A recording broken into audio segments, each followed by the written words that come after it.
Binge the full week ad-free over at patreon.com/inspired disorder. What you manifest in your mind, you can bring to reality. Nomadland, new movie out on Hulu, directed by Chloé Zhao. Just an amazing director. This is the second film I've seen of hers. Very much into, it seems like. I've only seen, I think she's done 3 films. This is the second I've seen, and they both, of the two, seem to be unique slices of life from people, from lives you don't normally get exposed to. Now, my thought on life is there's an infinite amount of ways to explore and experience this reality.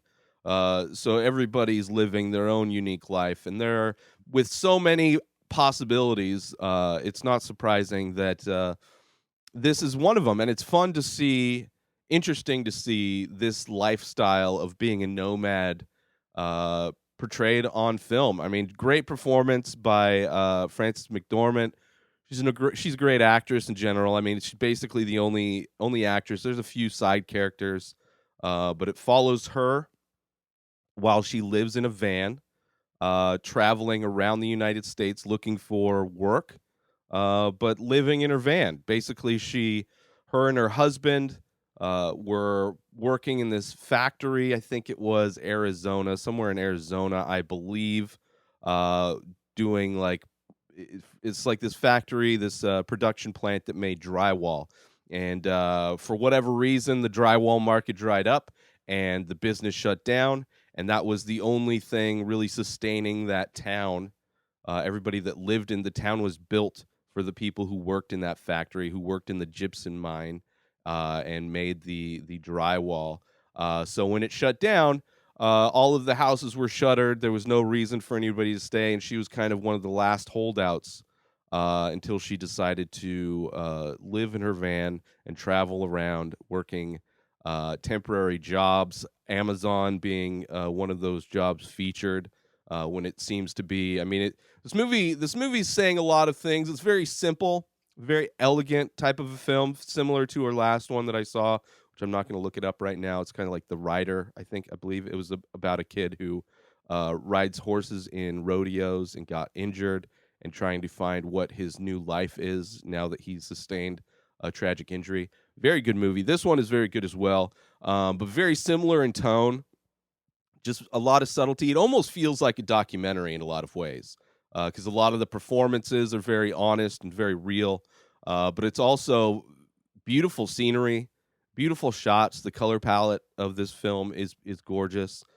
Just the kind of the desert scenes, desert scapes that it shows, but also shows kind of an intimate and real look at what it is to be houseless, to be living out of a van or different types of vehicles or not. I mean, it kind of touches on the many types of people that travel around the U.S. and I'm sure other countries without an actual house, right? They don't necessarily need a house. Home is where the heart is, and so you get to see, like, there's a kid who's kind of just traveling, walking with his backpack from Wisconsin, just kind of walking around the world.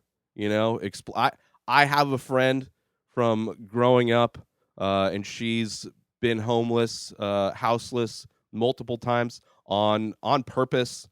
Kind of living for, I think one of her things was living for a month without any income, just existing for a month without any money, as just kind of a way to reconnect with the world. I've never actually gotten a chance to talk to her about it, but I would imagine some of this film would resonate quite a bit with her. But that's common for a lot of people who are homeless. I mean, you have, the people in Skid Row, which this movie doesn't deal with, that kind of homelessness where it's, people in cities camping out, primarily a lot of that's due to mental illness. This movie focuses on the people who are homeless or houseless by choice, and it shows the different reasons one might choose that lifestyle. One of the characters has cancer or had cancer, survived it, but or didn't survive it, but maybe it had gotten to a point where she didn't have much time left, so she's out trying to experience life while she still has one. You have the main character who's has her own baggage, kind of not wanting to let go of the past and trying to kind of find her own way in the world.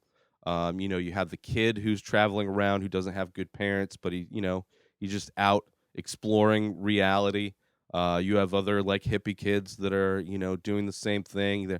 They're all, the whole culture of bartering and the whole culture of community is different but similar. I mean, I would think, assume that people living this lifestyle would be more solitary, not want to be around people as often. But there's many times in this film where you see people kind of congregate and get together in camps across the world who live a similar way, which I guess is similar to everything. Like every job, every profession has like uh, they have like conferences and things like that you can go to. Podcasting has conferences, so there's always people living a similar life, and they tend to congregate.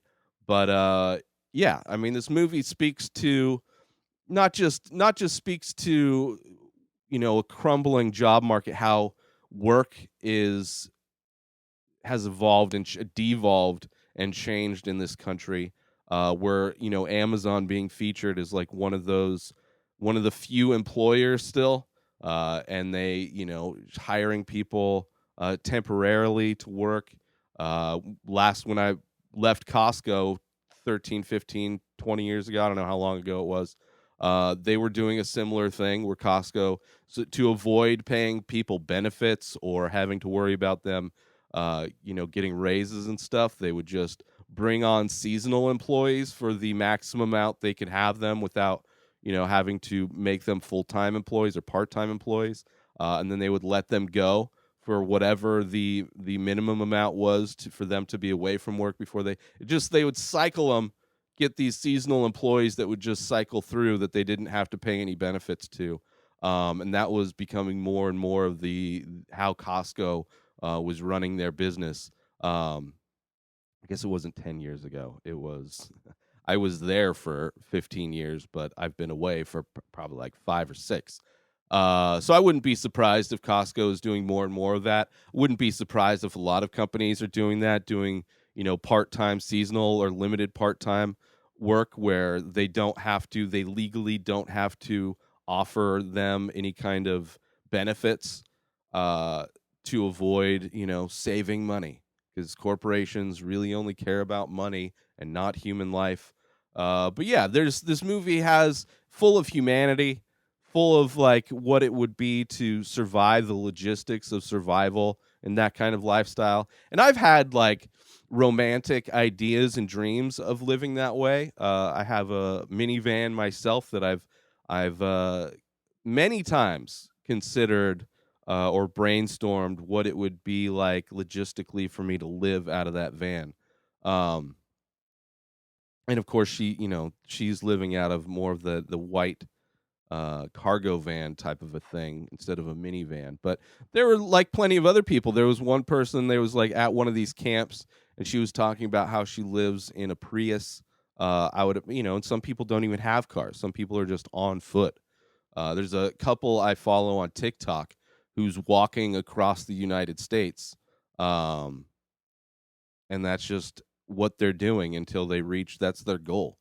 And it's kind of crazy. It's a crazy way to exist, but not really. I mean, before modern life, a lot of people lived a nomadic lifestyle. Now, I believe a lot of nomads back in the day were kind of traveled in groups, where this is more of an individual type of a nomad lifestyle.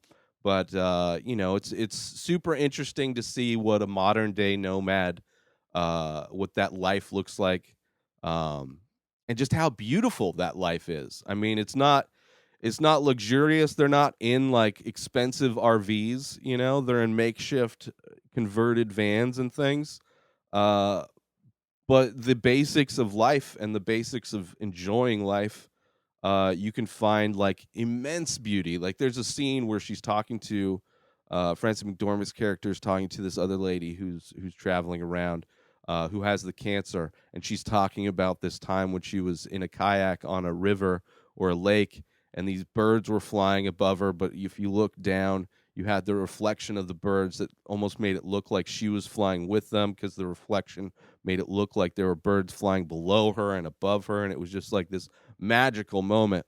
And it's true. There's so much beauty in the world, especially in the United States. There's so much beauty out in nature that nobody ever sees because we're constantly locked inside of a house. We only leave. Some people only leave to go to work. Maybe you get the weekend off and you can get away for a little bit, but it's most of modern day life isn't conducive to exploring and really taking in the beauty that the world has to offer. So it's a beautiful film, great acting, very simple. I enjoyed it. So if you're looking for, if it sounds interesting to you, highly recommend checking it out. It's on Hulu.